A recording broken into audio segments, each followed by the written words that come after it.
Bienvenidos a la segunda conferencia de nuestra cuarta semana académica, la cual lleva como título Violencia obstétrica, entronque entre la violencia de género e institucional, y será impartida por la maestra María de Lourdes Alejandra Miranda Herrera, psicóloga y maestra en Derechos Humanos por la Universidad Autónoma de San Luis Potosí.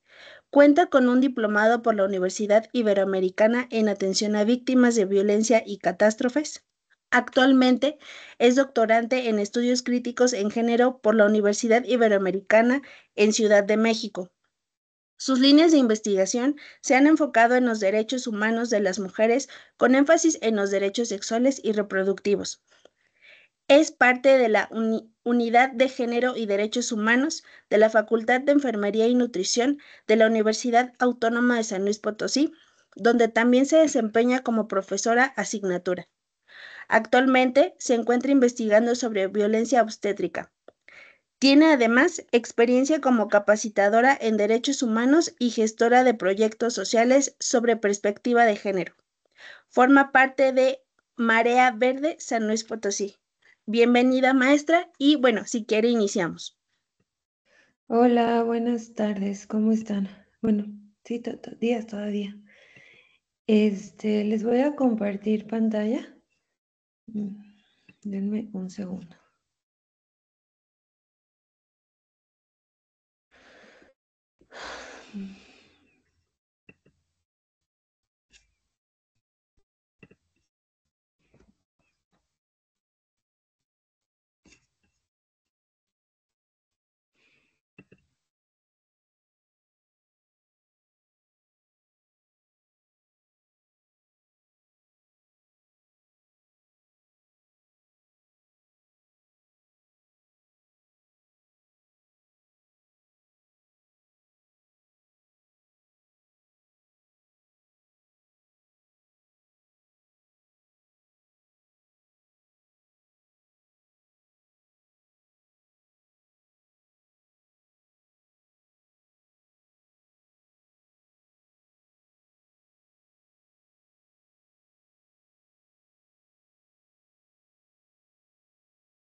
Creo que está el micro apagado.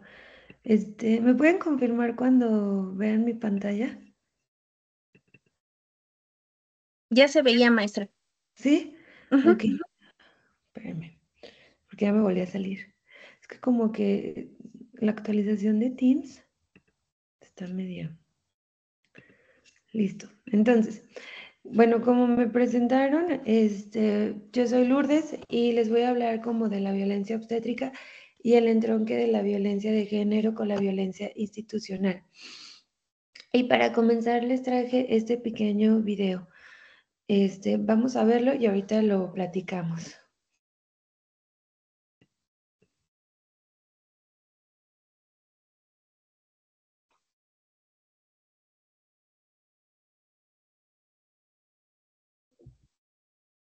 No se escucha. Denme un segundo. Déjenme de la descargo para ver si es más fácil en lugar de estárselas compartiendo desde Canva. Denme un segundo.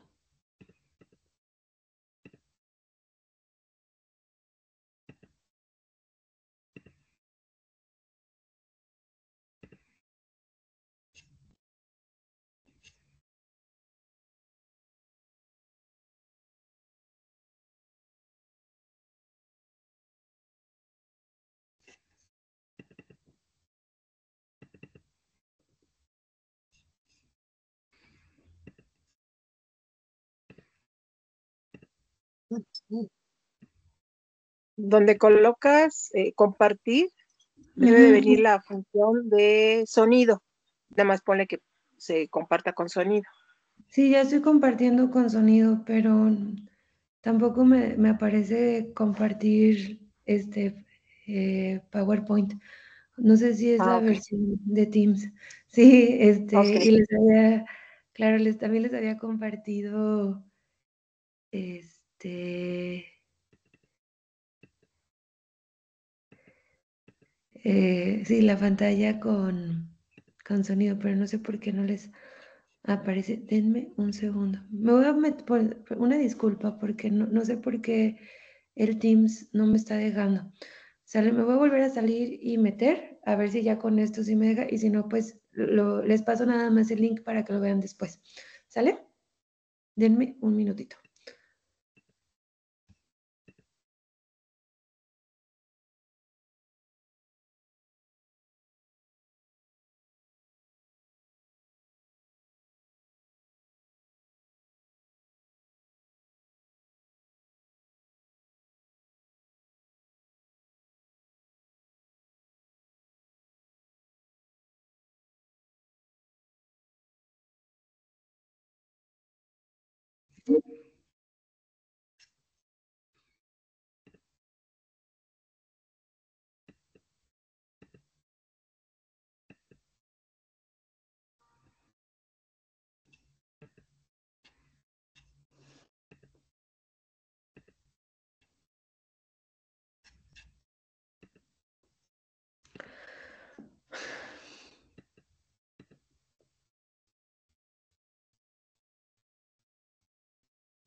A ver.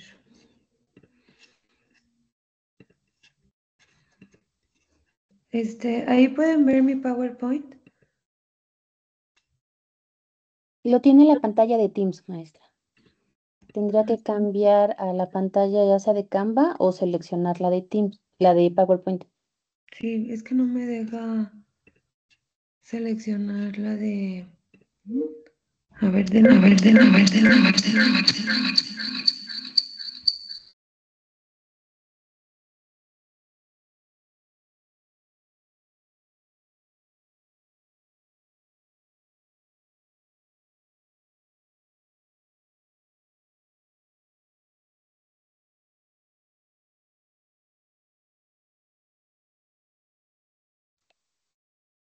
ahí ya la pueden ver.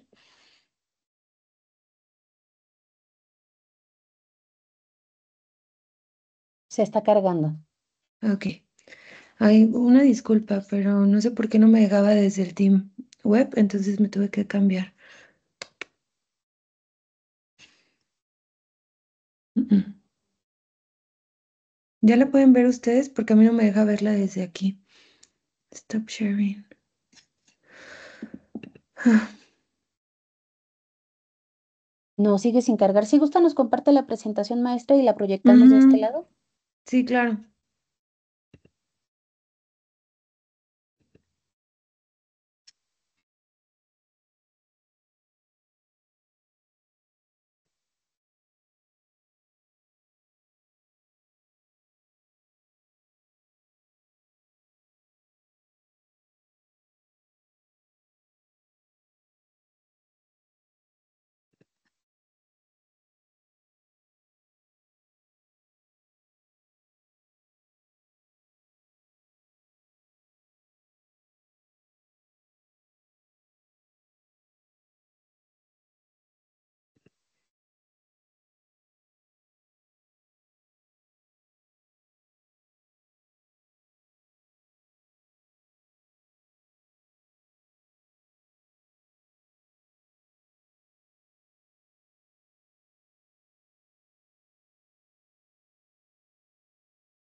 No me deja mandártela. Ay, no, todo, qué horror.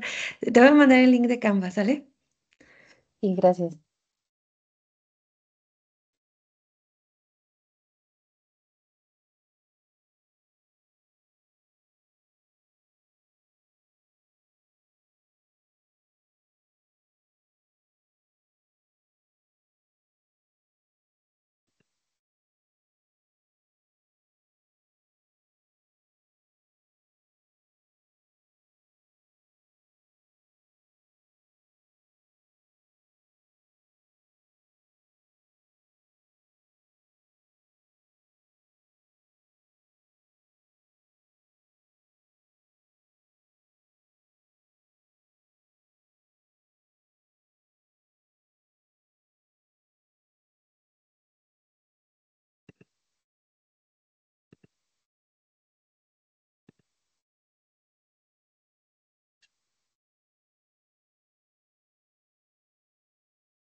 Una pregunta que... bueno, ya les comprendo. ¿Mandé? ¿Ya pudiste tú compartirla? Ya tengo acceso, nada más, si gusta lo comparto. Ok. Sí, porque no sé por qué no me deja el Teams. Ahí está.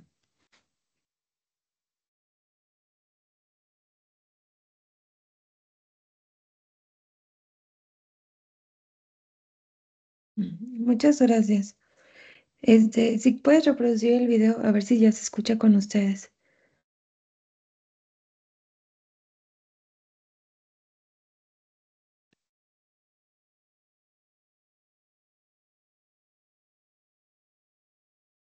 ¿Sí se escucha? No. No se escucha. Bueno, si quieren, pues dejamos el video para después, porque Cuarto, y siento les voy a leer el testimonio Ahí. Ahí está, sí. Listo. de mis amigos Silvia y Chanquín, que viven en la selva lacandona. Para nosotros, tener un hijo es una alegría. Si no tenemos familia es una tristeza. Empieza a pensar uno cosas, no podemos hacer mandados, nos enfermamos. No es lo mismo que vengan y nos visiten personas con sus niños. En un ratito se van y nos quedamos solos otra vez. En 2009 me embaracé de mi primer hijo y en 2013 de una niña. Ambos murieron porque no recibí atención inmediata en el parto. Como en Najá no hay parteras y los médicos solo vienen algunos días, cuando las mujeres de la comunidad estamos embarazadas nos dicen que en la clínica de salud que vayamos al hospital a ser atendidas en el parto. Los hospitales más cercanos son el de Ocosingo, a 2 horas en auto de Najá, y el de Palenque, a 4 horas. La mayoría de las mujeres en Najá prefieren que les hagan cesárea porque nos dicen que el parto natural es peligroso. También nos recomiendan que vayamos con parteras para acomodar al bebé, pero solamente para esto. Nosotros lo tuvimos que buscar por nuestra cuenta. Fuimos con una partera en una comunidad que se llama Lacandó, que está aquí cerca. Iba cada tercer día o cada 8 más o menos, cada vez que sentía que el bebé se movía. En mis 2 embarazos fui a todas mis consultas prenatales en la Casa de Salud de Najá y siempre me dijeron que todo estaba bien. Cuando el niño y la niña iban a nacer, fui a que me atendieran en el parto a los hospitales, por un lado de Ocosingo y en el segundo de Palenque, pero en los 2 casos me trasladaron a otros hospitales porque decían que no tenían el equipo necesario para atenderme o que los médicos estaban de vacaciones. Con el primer niño me mandaron de Ocosingo a San Cristóbal de las Casas. Cuando llegué me hicieron cesárea, pero el bebé ya había muerto. Con la niña me mandaron de Palenque a Villahermosa, Tabasco. Ahí me dejaron durante 3 horas en un cuarto chiquitito, sin ventilación y sin recibir ningún tipo de atención. Después de ese tiempo, una enfermera llegó para ponerme la anestesia para la cesárea, pero me gritaba que no me quejara o que me mandaba de regreso a Ocosingo, porque ahí, me decía, no atendían chiapanecos, siendo que ellos tienen seguridad social. Cuando nació mi niña, no me dejaron verla. Me decían que tenía líquido en el pulmón y la pusieron en una incubadora. Me dieron de alta ese mismo día por la tarde y solo me mandaron una receta con medicamentos que yo tenía que comprar. Cuando mi esposo y yo preguntamos por la niña, nos dijeron que estaba delicada y se tenía que quedar unos días en el hospital, pero ya después nos dijeron que no, que lo que teníamos que hacer era pagar 10,000 pesos por la atención. Durante 7 días nos quedamos en un albergue cerca del hospital y diario, en la mañana, como a las 11:30, visitábamos a nuestra niña sin que nos dejaran ni cargarla, ni alimentarla, ni nada. Pero el 31 de marzo, cuando llegamos a la visita, nos dijeron que la niña había muerto y solo nos entregaron su cuerpo, totalmente cubierto, sin decirnos ni por qué ni nada, pero nunca nos volvieron a preguntar nada del dinero. En mayo de 2015 tuve a mi tercer hijo, Chanquín Miguel. Gira estuvo en comunicación con las autoridades de la Secretaría de Salud para que me brindaran atención médica necesaria para que el bebé y yo estuviéramos bien. Tener a nuestro hijo es una alegría que dura todo el tiempo porque podemos jugar con él. Lo hace a uno más alegre, lo hace jugar, lo hace brincar, todo es alegría en la casa. Vamos a la cama, le ponemos sus juguetes, jugamos con él, luego se aburre, se duerme. Tener un niño para nosotros es una necesidad. Con mi tercer hijo, el doctor de la comunidad de Najá ya no me quiso atender las últimas 2 citas porque dijo que no me tomé la medicina que me dio para que se desarrollara el niño y que fue por eso que se murieron mis otros 2 hijos. Pero no es cierto, nunca me dieron el ácido fólico.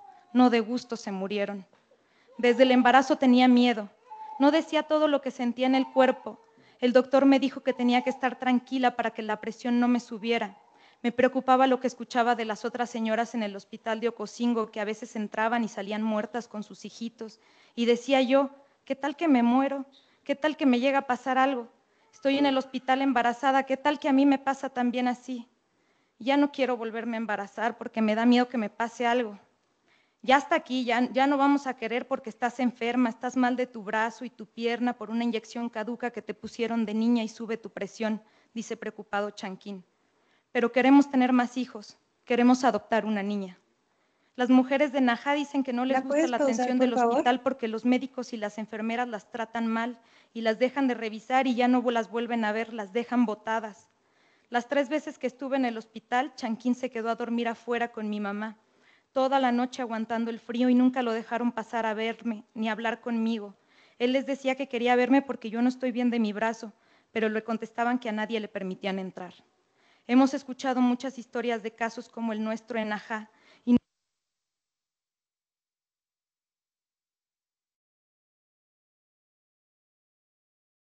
Bueno, les compartía o les quería compartir este caso y una de las preguntas con las que quería iniciar es ¿de qué manera nacieron ustedes? ¿Alguno de ustedes ha escuchado con su mamá cómo fue el parto para ella? O si alguna de ustedes es mamá, mm, ¿cómo lo vivieron? ¿Alguien me quiere platicar? Buenos días, profesora. Hola, buenos días. Te escucho. Soy Ade Gutiérrez. Yo nací con partera porque nací en una ranchería. Mis 2 hijos fueron naturales, pero nacieron en hospital. No tengo queja al respecto. Y a pesar de que los tuve muy retirados, una a los 20 y el otro a los 35, mis partos fueron naturales, sin ningún inconveniente. Ellos igual, o sea, no tuvieron ningún problema.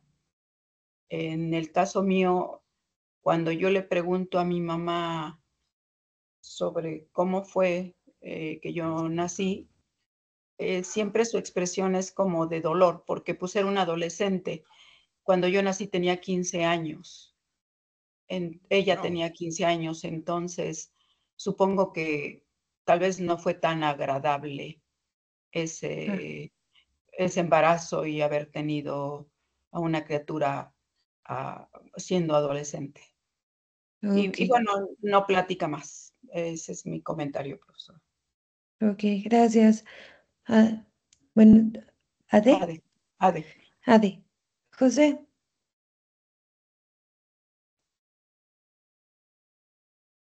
Hola, buenos días.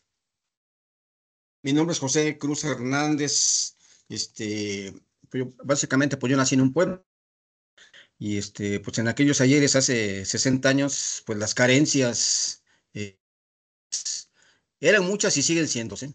Es un pueblo de la Sierra de Puebla, la Sierra, lo que es la...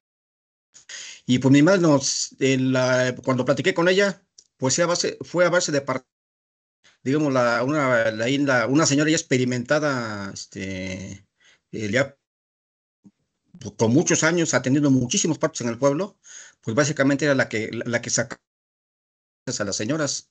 Sí, ahora ya hay un centro de salud, ahora ya las programan para que vayan de Tehuacán, ¿sí? Pero, pues básicamente así nacimos, yo creo que de gente que provenimos de una localidad, en este caso la Sierra Negra de Puebla. Bueno, Ok, es todo, maestro. o sea, con falta de acceso a servicios. Bueno, aquí en el chat pusieron como con dolor, contactos, que les reventaron la fuente. Beatriz. Gracias. Buenos días. Mis padres también son de provincia. Mi abuela era la partera de la comunidad, pero mi mamá muy joven, siendo niña y adolescente, se viene a la Ciudad de México a trabajar en una casa. y ella tuvo oportunidad en su embarazo. Yo soy la primogénita. Ella tenía 17 años cuando se embaraza y a los 18 y ya cumplidos nazco yo. Pero ella, por la educación y formación que tuvo en la casa donde brindaba sus servicios, se atendió en un servicio privado. Aunque cuando iba a ver a mis abuelitos, mi abuelita la acomodaba o me acomodaba. El servicio privado fue con una institución española, un médico español, porque fue parte de su formación dentro de una casa donde tenía ese servicio. Y sí sufrió, pero creo que en menor medida que otras tías, ¿no? Que no tuvieron esa prestación y esa formación que le dieron en la casa donde fue a dar su servicio. Entonces, sí hay una diferencia enorme de la experiencia de mi madre a la experiencia de mis tías o de mis abuelas, ¿no? Por ir Entonces, como al sector privado y no al al sector, público. Ok, exactamente, al sector privado. perfecto. Bueno, Gracias. entonces les voy a volver a compartir pantalla. Espero en esta ocasión no fracasar. Este, y justo para ir revisando, pues esto. Entonces, ¿qué es la violencia obstétrica? Bueno, la violencia obstétrica es una violencia contra las mujeres y personas con capacidad de gestar. ¿Por qué es una violencia contra las mujeres y personas con capacidad de gestar? Bueno, porque específicamente es una violencia que ocurre durante el proceso de atención al embarazo, parto y posparto. Y solamente ocurre en los cuerpos que pueden, obviamente, concebir, ¿no? Y consiste en cualquier acción u omisión. Entonces, esto que ustedes escribieron y compartieron, por ejemplo, de los actos, por ejemplo, de romper la membrana, pero también esto que platicaban de que no hubiera servicios de calidad, entra como una omisión de los servicios que pueda causar daño físico o psicológico. Ahora, aquí es bien importante detectar que la violencia obstétrica, es diferente a una mala praxis médica, o una negligencia médica. ¿Por qué? Porque la diferencia está en que esta violencia ocurre en un cuerpo que históricamente ha sido vulnerado por el hecho de ocupar un género, ¿no? Que es el cuerpo de las mujeres, que es como lo conocemos desde la teoría como un cuerpo sexuado. Entonces, puede incluir la negación de acceso a servicios de salud reproductiva, como esto que escuchábamos en el relato, de no tener ácido fólico, de no tener, por ejemplo, hospitales comunitarios, de que no haya ginecólogos al momento de que las mujeres deciden, pero también entra como un trato cruel, inhumano o degradante. Y o cuando se hace un uso excesivo de medicamentos, por ejemplo, cuando a las mujeres se les aplica oxitocina para que el parto sea más rápido, o cuando se les programa cesáreas sin que sea necesario, para que el bebé o la salud de la mujer esté a salvo, ¿no?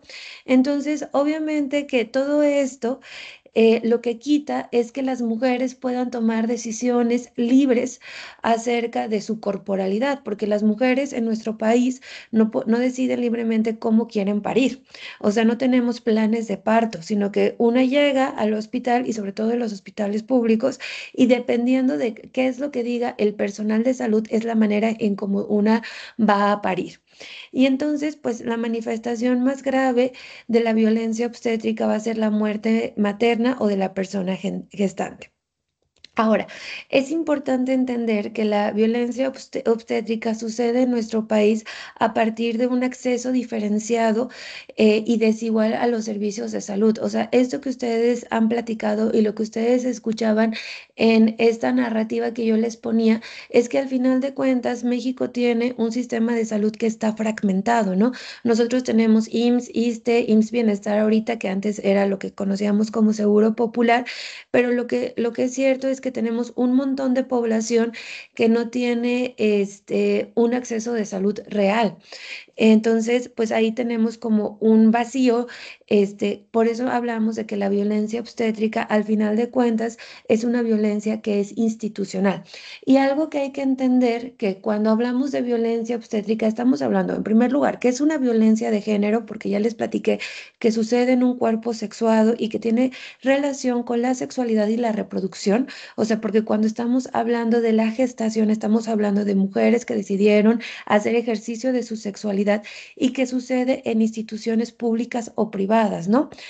Y que entonces tendríamos que estar hablando que las víctimas de violencia obstétrica son mujeres, son niñas y son adultas, ¿no? También, o sea, entonces esta violencia obstétrica va a tener características específicas dependiendo de la corporalidad que habiten estas mujeres. Por ejemplo, hay estudios donde se ha comprobado que las mujeres indígenas, por ejemplo, el personal de salud piensa que están sucias, aun cuando las atienden, tienen la ropa, las batitas que les ponen para entrar a los servicios de salud. Estos estudios se han hecho en Chiapas y en Oaxaca, o que piensan que las mujeres o indígenas o de población afrodescendiente no cuidan adecuadamente su salud, como ustedes lo escucharon en la narrativa, cuando lo cierto es que ni siquiera tienen un acceso pleno al derecho a la salud, ¿no? Cuando pensamos en niñas y adolescentes, pensemos cómo de repente decimos o tenemos estas frases de niñas cuidando a otras niñas y no tenemos en la mente que muchos de los embarazos adolescentes y pues obviamente que sí o sí el embarazo infantil tiene que ver con una violencia sexual, ¿no? Entonces, aquí es importante ver cómo la violencia, por ejemplo, obstétrica, de repente cuando están estas niñas que llegan embarazadas a los servicios de salud a atender sus partos, comienzan a vivir como una violencia verbal, una violencia psicológica que se traduce en omisiones en el trato. Por ejemplo, las hacen esperar más tiempo del debido o, por ejemplo, les dicen tú te lo buscaste, así no estabas gritando cuando pues lo estabas haciendo, etc. Y dejan de lado las condiciones estructurales de esta violencia, ¿no? Y entonces, frecuentemente quienes ejercen la violencia obstétrica, pues son médicas y médicos, enfermeros, estudiantes de estas profesiones. Y aquí es importante comenzar a nombrar cómo de repente se ha dejado de escuchar qué pasa con las mujeres durante el embarazo, parto y posparto, y se comienza a centrar únicamente en los datos biomédicos, la atención hospitalaria, ¿no? ¿A qué me refiero con esto? Pues cuando las mujeres van a atenderse, por ejemplo, en lugar de escuchar que ellas traen contracciones o en lugar de escuchar que ellas traen mucho dolor, comienzan a checar el número de dilatación, por eso hacen tantos tactos, ¿no? Y entonces despersonalizan la atención y la mujer comienza a objetivizar y en este sentido, pues ya no se está atendiendo a la persona, sino que la mujer o la persona gestante se vuelve solamente como una incubadora y obviamente esto es violatorio de derechos humanos. Y entonces tendríamos que entender que a nivel individual se observa a una persona que es usuaria, que en muchas ocasiones pues no es acompañada porque ustedes saben que los servicios públicos pues nada más ingresan las mujeres solas. Imagínense si estas mujeres son menores de edad, que nunca en su vida han parido. El personal médico y de enfermería y de trabajo social es el que manda y reina dentro de los hospitales y descalifica los saberes y los sentires de estas mujeres sobre sus cuerpos, ¿no? Y a nivel institucional, entonces comenzamos a encontrar que los hospitales, pues obviamente se comienza a ejercer un control sobre el cuerpo de las mujeres. El personal de salud es quien decide cómo y cuándo se va a dar la atención y en este sentido también encontramos ciertos mecanismos para ejercer el control. Por ejemplo, el uso de métodos anticonceptivos, ¿no? Muchas de las mujeres son obligadas a salir de los hospitales con un método anticonceptivo en una cuestión o una campaña de prevención cuando las mujeres no quieren salir con este método anticonceptivo, ¿no? Y entonces, las campañas de salud dicen que es como una cuestión de prevención, pero lo cierto es que también aquí, es violatorio de derechos humanos porque las mujeres son las que deberían de decidir si quieren o no el método anticonceptivo. Y bueno, dentro del sector privado encontramos que también existe este tipo de violencia, pero la diferencia está en que en el sector privado, pues obviamente esta violencia se caracteriza, por ejemplo, con el uso de cesáreas, el uso de oxitocina, y entonces las maneras en cómo se presenta la violencia obstétrica sí va a depender mucho del tipo de institución en la que nos encontremos. Y lo que hablamos es que la violencia obstétrica se vuelve un problema oculto. Y se vuelve un problema oculto porque también lo cierto es que nos hemos acostumbrado a hablar, por ejemplo, del parto como algo que es temido, ¿no? Y hablar, por ejemplo, de acceder a los servicios de salud como algo que toca, tener en la espera, ¿no?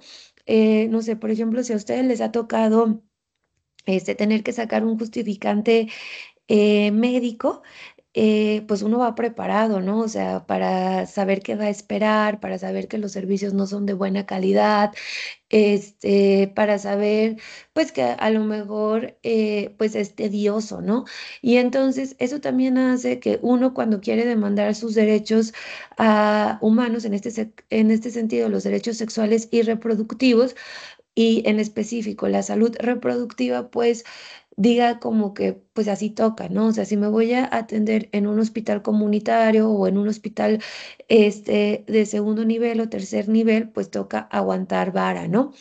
Entonces, ¿cuáles son las principales características de la violencia obstétrica? Pues vamos a encontrar que hay prácticas invasivas, que hay realización de procedimientos sin consentimiento informado, y cuando a las mujeres se les da el consentimiento informado o se los da cuando, ya les pusieron la epidural, o sea que ya están anestesiadas y que no hay plena conciencia de lo que están firmando, o se les da, por ejemplo, para la colocación de un método anticonceptivo, pero las mujeres no son conscientes, de todos los efectos secundarios de este método anticonceptivo, o se les da parcialmente, por ejemplo, al ingresar al hospital, ellas y a lo mejor sus parejas o el familiar que les acompañan firman los consentimientos informados, pero no se les va avisando de todos los procedimientos que se les va a realizar sobre sus cuerpos. Por ejemplo, las episiotomías. La episiotomía es cuando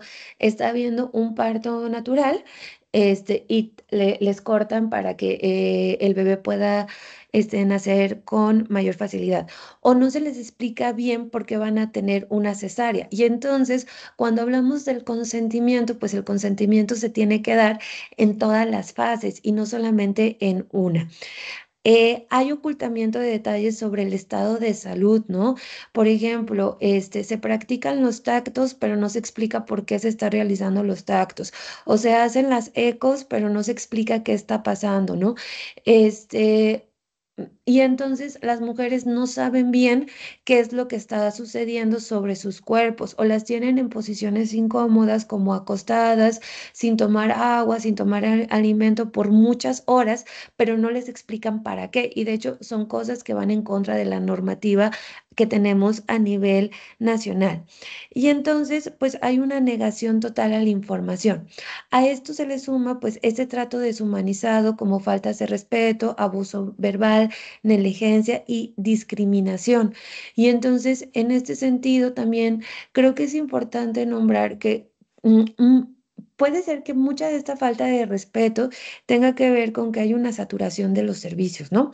Y eso es una realidad que vive nuestro sistema de salud, pero si bien hay un desgaste por parte del personal de salud, eso no justifica, por ejemplo, que a una persona que tenga sobrepeso le digan por tu culpa tu bebé va a nacer mal, ¿no?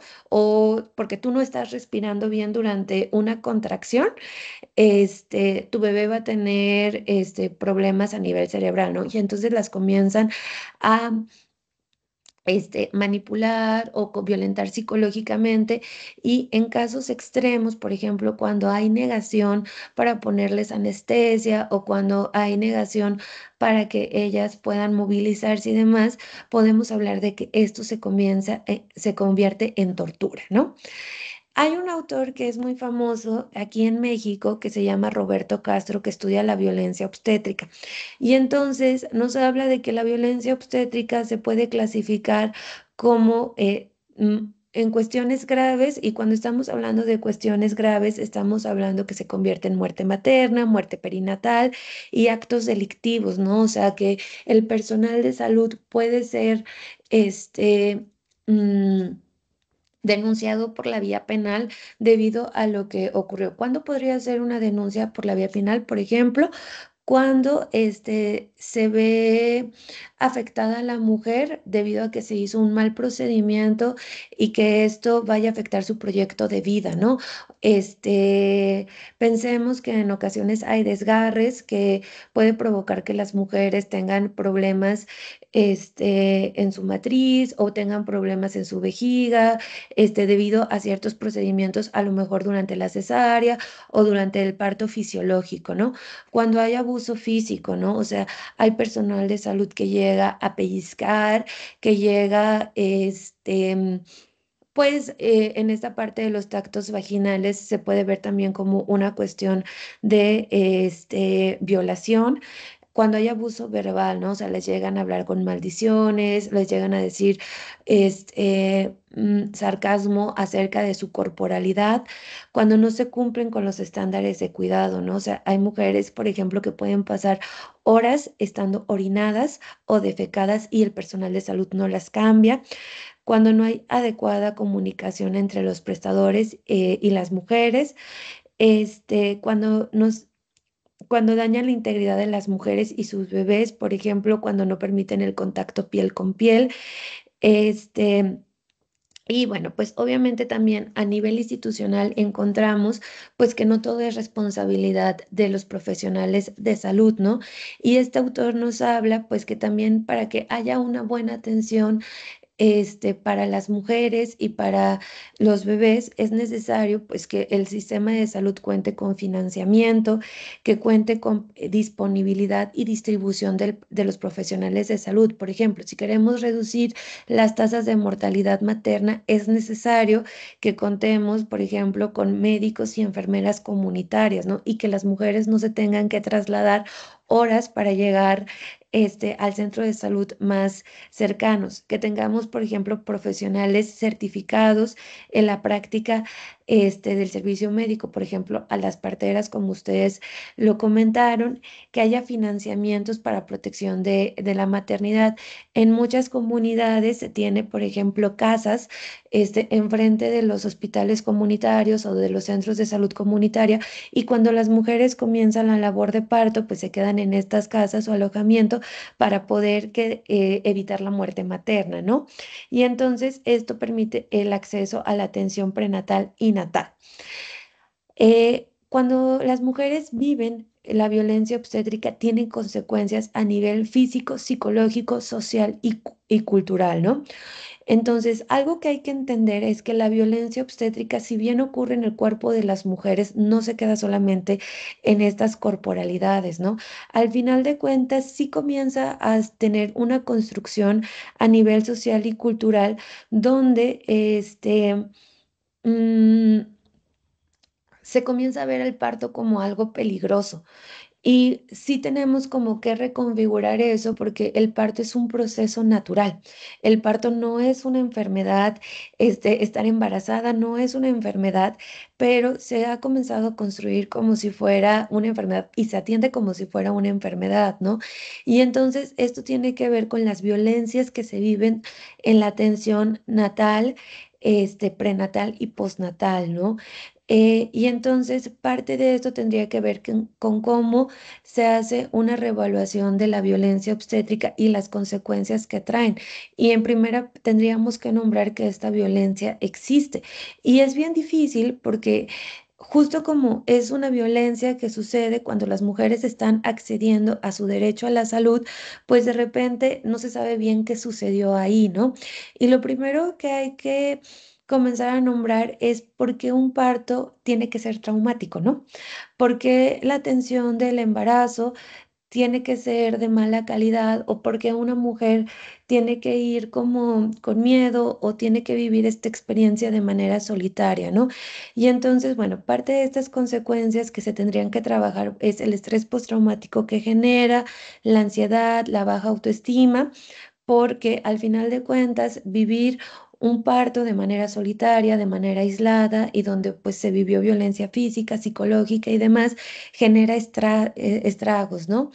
Y si hubo como alguna negligencia a nivel físico, pues hay que también resarcir el daño y trabajar las lesiones físicas, el dolor crónico y que en muchas ocasiones no se quita, ¿no? O sea, hay mujeres, por ejemplo, que les colocaron mal la epidural, que es como esta anestesia que les ponen a nivel de las vértebras y pues que de por vida tienen, por ejemplo, achaques cuando hay cambios en la temperatura y demás. Y a nivel sociocultural, sí tiene que haber un reclamo para tener servicios de mayor calidad y sobre todo en donde no se vulneren los derechos de las mujeres.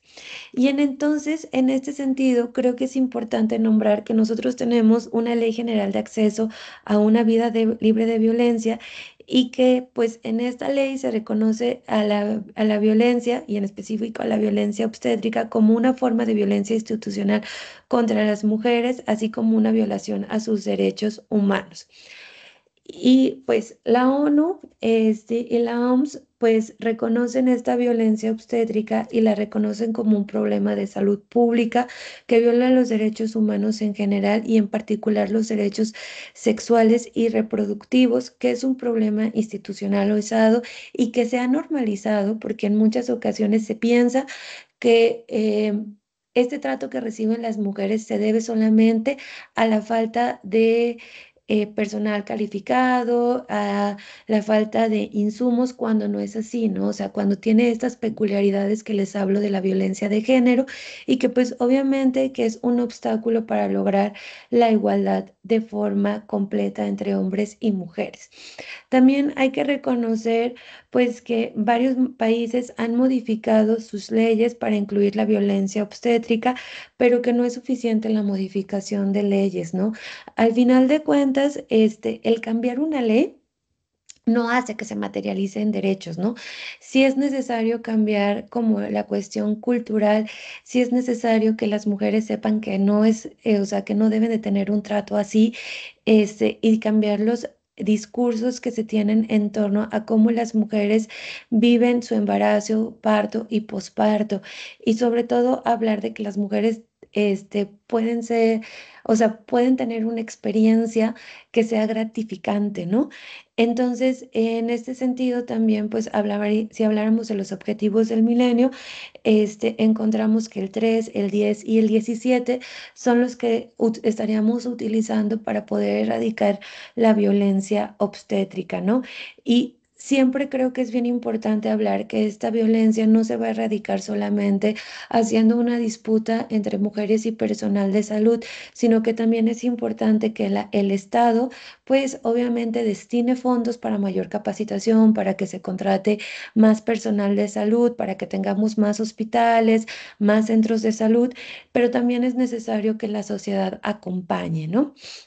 Y entonces, bueno, cuando hablamos de los derechos que se tendrían que estar como trabajando, pues encontramos que es el derecho a decidir sobre procedimientos, medicamentos y quién acompaña, ¿no? Durante el parto, este, y que en este sentido, pues en un país como el de nosotros tendríamos que hablar que estos derechos se tendrían que no solamente nombrar como en forma de enlistado, ¿no? Sino, por ejemplo, si estamos hablando de población indígena, tendríamos que traducir estos derechos, ¿no? O sea, darle la perspectiva intercultural, que la información y consentimiento sean explicados claros, o sea, Hay muchos vocablos del lenguaje médico que no se entiende. Entonces, toca bajarlo para que se pueda entender y en cada momento de la atención, ya sea durante el embarazo, el parto y el posparto, toca ir haciendo como estos puentes para que las mujeres y las personas que les acompañan puedan tomar decisiones, ¿no? O sea, porque si no tenemos la información completa, pues es muy difícil que se pueda tomar estas decisiones. También es necesario trabajar la privacidad y la confidencialidad. No sé si a alguno de ustedes le ha tocado ir como a un hospital público y en esta parte, pues sí hace falta eso, ¿no? O sea, sí hace falta, que por ejemplo no les griten a las mujeres, perenganita de la cama, tal, ¿no? O por ejemplo, cuando hay una muerte perinatal, que no todas las mujeres que están en una sala se enteren de esta muerte perinatal, o sea, sí de por sí el duelo es complicado. Y eso va muy de la mano con un trato digno y respetuoso, ¿no? Tienen que ser tratadas con empatía, sin discriminación, sin violencia física y sin violencia psicológica.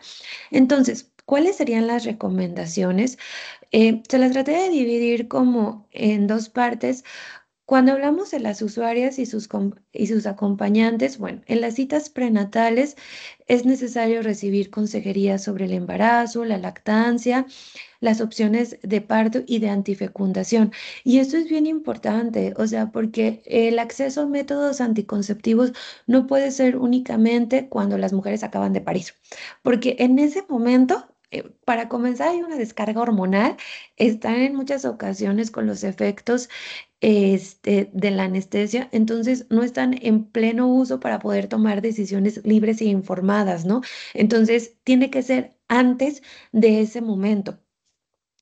También es necesario que las mujeres puedan recibir información trimestral sobre la evolución de su embarazo y los estudios prenatales, ¿no? Y esto tiene mucho que ver para poder prevenir la muerte materna y la muerte perinatal y ofrecer prueba de VIH, ¿no? Y a muchas mujeres no se les ofrece esto. Durante el parto, pues las mujeres deben recibir información sobre los procedimientos y las intervenciones realizadas, tomar decisiones libres e informadas sobre ellas y sus bebés. Y aquí también es importante nombrar que las personas que les acompañan tienen que saber cuál es el estado de sus mujeres y de sus bebés, ¿no? O sea, de repente pasa que pasaron 8 horas, 7 horas y no saben absolutamente nada desde el momento que ingresaron, ¿no? La episiotomía y tactos con justificación apegada a la norma 07, ¿no? Y a la Ley General de Salud. Y nos marca que o sea, que el máximo son 3 tactos, ¿no? O sea, y de repente hay mujeres que tuvieron 8 tactos por diferentes personas porque el estudiantado está aprendiendo, ¿no? Y esto no está justificado. Llamar a la mujer por su nombre, proporcionar la anestesia requerida y respetar la decisión si las mujeres no quieren usarla. Las personas acompañantes tienen derecho a recibir información sobre la evolución del parto, lo que ya les platiqué, firmar el consentimiento informado sobre el parto, o sea, y que se les explique este consentimiento informado, o sea, que no sea algo protocolario. Fomentar el apego inmediato, que es el contacto piel a piel, como se los pongo en la imagen. Evitar cortar el cordón umbilical de inmediato en el nacimiento, sino que hasta que la mujer esté preparada. Comer y beber cuando la mujer desee y en caso de no existir una complicación médica. Y esto es bien importante porque de repente se toma como que todas las mujeres deben de estar pues en ayunas, ¿no? O sea, cuando no es necesario. Y aquí también es importante saber que tampoco las mujeres tienen que estar acostadas todo el tiempo ni tienen que parir en una posición en específico, sino que si no hay complicaciones, las mujeres pueden decidir cómo parir y la pareja y el familiar pues tiene derecho a verla en el posparto.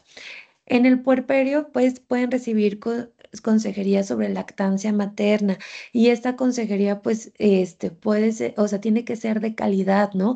Porque en muchas ocasiones es como esta manipulación de que si las mujeres no quieren lactar, pues a tu bebé le va a ir muy mal y entonces eso tampoco permite la libre decisión sobre los cuerpos. Em, Y en muchas ocasiones también hay muchas mujeres que están muy angustiadas porque la leche no les vaga o porque el bebé no coge bien el pezón y demás. Y entonces, pues sí se tiene que hacer como este vínculo para que las mujeres puedan hacer este procedimiento de la manera más armoniosa posible. Eh, y bueno, pues en esta parte, evitar la alimentación artificial siempre y cuando sea la decisión de la mujer y ofrecer métodos antifecundesivos sin coerción, ¿no? Y en caso de la pérdida perinatal de la mujer y la familia, que decidan el protocolo seguir adecuado o el lineamiento de respetando las decisiones, ¿no? Porque en muchas ocasiones, pues no les entregan, por ejemplo, algo para conmemorar o algo para realizar el duelo. En relación a las instituciones de salud y el personal médico, pues respetar los tiempos fisiológicos del parto, apegarse a las normativas, porque en muchas ocasiones desconocen estas normativas, conocer y ejercer el derecho del personal de salud que establece la ley y el Estado, pues obviamente garantizar y promover los derechos sexuales y reproductivos, los derechos humanos, hacer una reparación integral del daño cuando hay violencia obstétrica, porque en muchas ocasiones no se reconocen las negligencias y las omisiones como violencia obstétrica. Y si ustedes se meten, por ejemplo, a la Comisión Nacional de Derechos Humanos, hay un montón de recomendaciones que se le ha hecho a nuestro Sistema Nacional de Salud. Y pues es necesario que el Estado reconozca esas violaciones porque es una forma de hacer una denuncia pública y también pues incluir una perspectiva multicultural en la atención. O sea, no todas las mujeres pueden parir de la misma forma.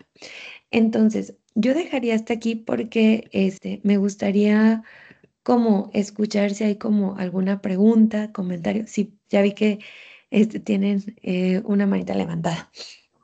Sí, yo le quería comentar que en el 84 hubo una campaña de control de natalidad y ponían el DIU en el Seguro Social y nunca se enteraba la paciente, nunca se enteraba. O sea, hasta que iba a una revisión, ¿no? Y que traía, pero ni le preguntaban, ni le avisaban, sencillamente lo colocaban. Sí, y de hecho está documentado, ¿no? O sea, que hubo campañas de anticoncepción forzada y que no o sea, no las vendían como campañas de anticoncepción forzada, sino como todo lo contrario.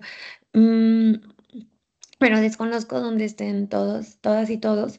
Pero, por ejemplo, yo estoy acá en San Luis Potosí y hay muchos casos documentados en la Huasteca Potosina donde hay población, este, indígena, donde las mujeres, pues, iban a parir, y les colocaban métodos anticonceptivos o les hacían la OTB, ¿no?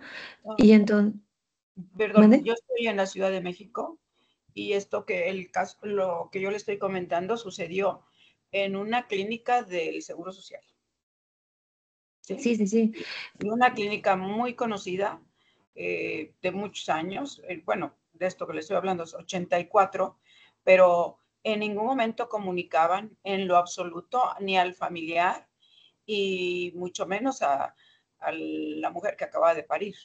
Pero se lo colocaban, o sea, no sé si era de acuerdo a la edad, no lo sé, pero, o no sé qué criterio tomaban, pero sí, sí lo colocaban.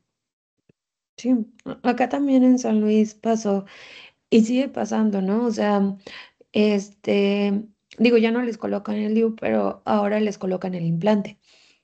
Y entonces, no les dicen como que es obligatorio para darlas a alta, pero sí es una insistencia constante, por eso hablan de la coerción para salir. O sea, y entonces por eso hablamos de que no haya una autonomía y es una forma de violencia obstétrica. Sí, y bueno, desafortunadamente cuando pues una persona se daba cuenta a veces un año después o eso, y ni siquiera pasaba por la mente hacer una reclamación porque pues sencillamente no se conocía que había un derecho, ¿no? De que tenían que haber preguntado, ¿no? Entonces, Ujú. creo que en ese aspecto, yo creo que ocurrió muchísimo tiempo, igual cuando la campaña casi casi les decían no le dieran de mamar al niño, porque pues había pues alguien fuerte que estaba vendiendo la fórmula, ¿verdad? Y fue como una cuestión política. También eso ocurrió. Ahora sí ya se les motiva que hay que darle al niño, pero en esos momentos no había esa motivación. Sí, o sea, y eso es lo que tiene como que quedar claro, ¿no? O sea, como también el Estado sí tiene influencia en cómo las mujeres acceden a sus derechos sexuales y reproductivos y en específico, pues en este de la salud sexual y reproductiva. Totalmente. Y en la actualidad, pues ya ninguna quiere tener hijos. Y en la actualidad todas recurren a la cesárea cuando no es tan sano programar la cesárea. Pero eso es sobre todo con las instituciones particulares. Casi todas se programan para la cesárea. Y también se considera una forma de violencia obstétrica. Y ¿No? también hay que pensar porque implica menos tiempo. Es O sea, correcto. al final de cuentas, tener una cesárea que no es necesaria, valga la redundancia, en costos de tiempo, es muchísimo menor, que un parto natural. Y también está contraindicado por la OMS. Pero la mercadotecnia, lo que vende es que no sufras, es que te programes, y todo el mundo te lo dice así como, yo ya estoy programada. Y pues está bien, pero ¿te documentaste al respecto? Creo que no, ¿verdad? Pero bueno, es lo que el mercado vende. Pero ese era mi comentario y yo sí recordé hace rato de esa campaña en el 84 que tiene un poquito más de 40 años, pero no sé cuánto tiempo después ocurrió o sigue ocurriendo. Gracias.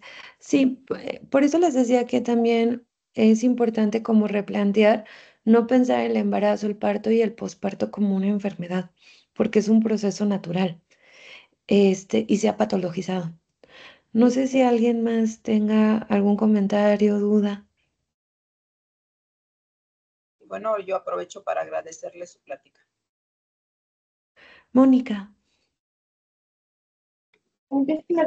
Ay, no alcanza, no prende mi cámara. ¿Sí me escuchan? Sí, claro. Yo voy a comentarle la pregunta que hizo al principio. Yo tuve una buena atención para mis dos hijos, también fueron partos naturales. Yo tengo una duda, creo que ya la había hecho en mis clases con mis profesores, nada más es para reforzar.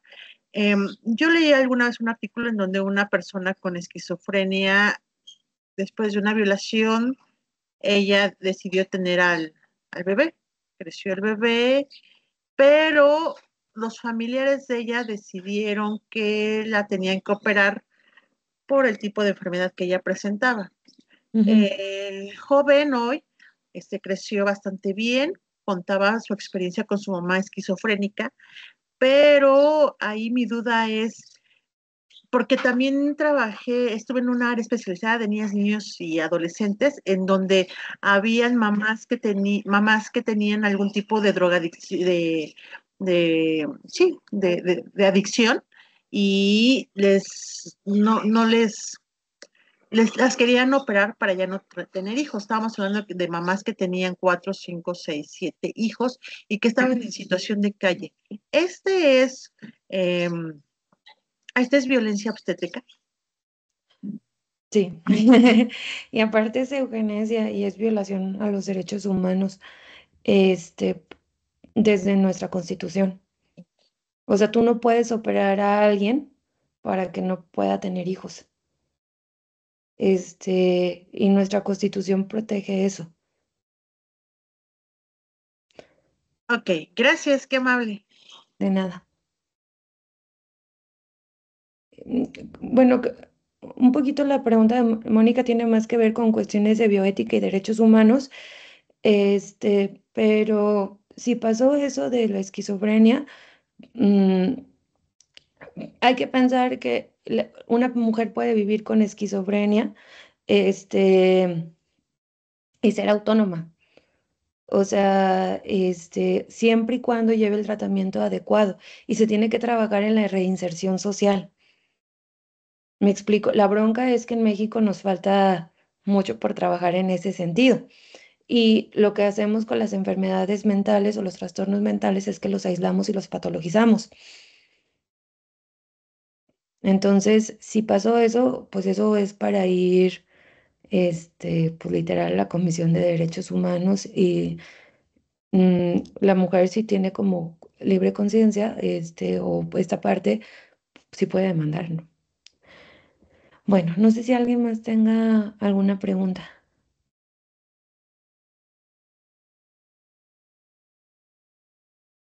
Yo le Bueno, agradezco, profesora, le agradezco mucho su ponencia y muchas gracias. ok. No, muchas gracias a ustedes. Gracias.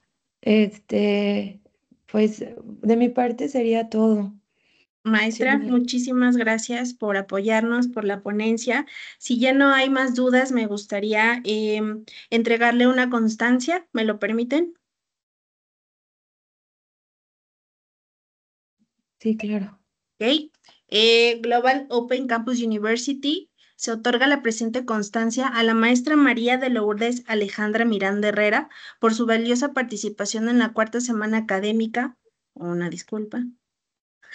En la cuarta semana académica con la conferencia Violencia obstétrica, entronque entre la violencia de género e institucional. Y bueno, viene firmada por nuestra rectora, la doctora Frida María Guerrero Romero. Le agradezco mucho, maestra. Les agradezco mucho, chicos, por acompañarnos. Y pues bueno, damos por terminada esta conferencia si no tienen más dudas. Muchas gracias. Gracias, profesora. Muchas Muchas gracias. gracias. Hasta luego. Hasta luego. Gracias. Gracias, hasta Bye. luego. Bye. Chao.